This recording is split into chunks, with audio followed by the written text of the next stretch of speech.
और रोटी और बोटी के चक्कर में हम हिंदुस्तानी इस तरह पढ़ते हैं ना कि उसे समझते समझते या तो देर हो जाता है या फिर हो जाता है दंगा।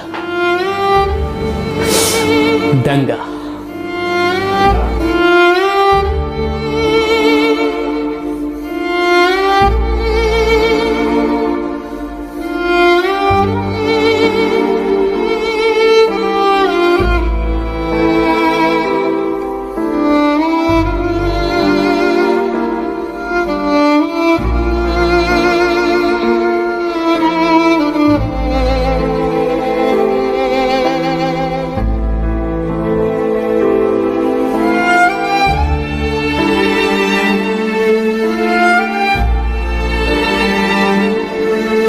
जानते हैं, बचपन से लेकर अभी तक हमें हमारे हिंदुस्तानी होने का टेस्ट देना पड़ता है। ये इसलिए क्योंकि हमारे नाम के आगे या पीछे इस्लामिक सबटाइटल जुड़ा हुआ है।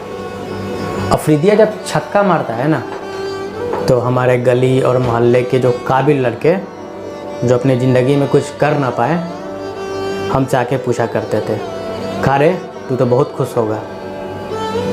उम्र के इस पड़ाव पे कभी कभी ऐसा दिल करता है ना कि इन सभी सवालों का जवाब एक ही बार में दे दें, और हम देंगे। लेकिन उससे पहले आपको हम एक छोटी सी कहानी सुनाना चाहते हैं, भागलपुर की कहानी।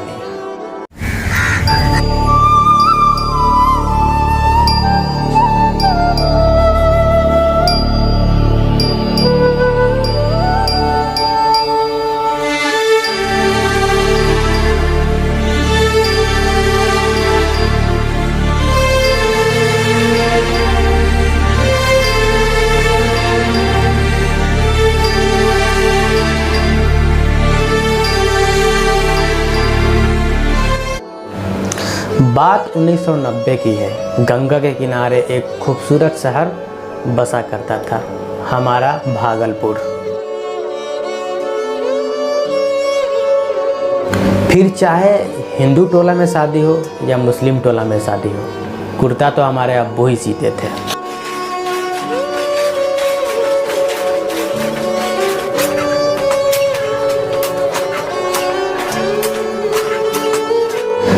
इस सिल्क की बारीकी पर्वत की निशान नहीं थी, बल्कि भागलपुर की नेमत थी। अब्बू कहते हैं कि इन नमकुल अंग्रेज़ों के आने से पहले सिल्क सिर्फ भागलपुर की आन बान शान नहीं थी, बल्कि पूरे हिंदुस्तान, पूरे विश्व की आन बान शान थी।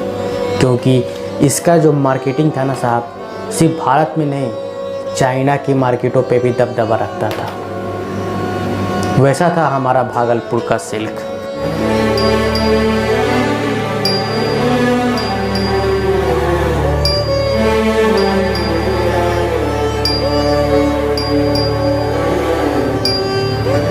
भागलपुर में सिल्क इंडस्ट्री का वो लेवल था ना सर, कि मोदी जी का जो ये नारा है ना, आत्मनिर्भर,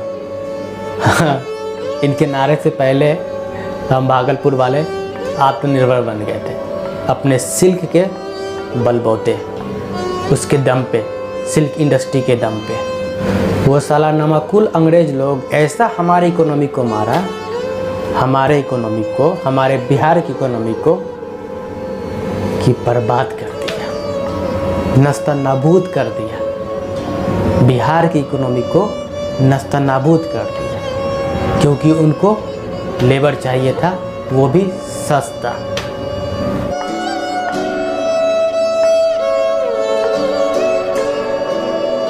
मदरसा छाप लोग कहते हैं हमको।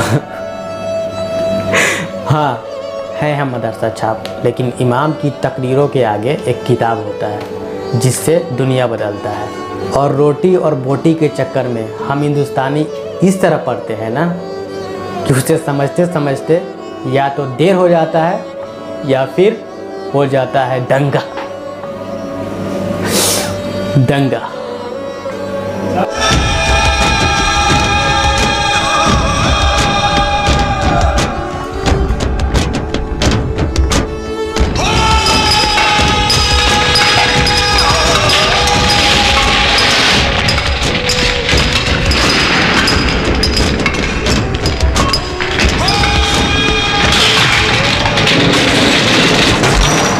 हमारे भागलपुर में भी दंगा हुआ था।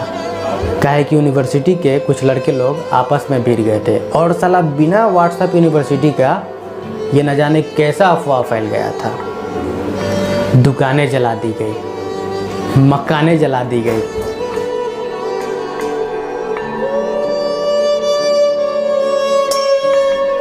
और जब ये दंगा का मौसम थमा ना साहब, तो इधर हमारे सीने में आग लगी हुई थी, क्योंकि ये बुद्धिजीवी लोग अपने पागलपन के इस नशे में हमारे भागलपुर के सिल्क इंडस्ट्री को तबाह कर दिए।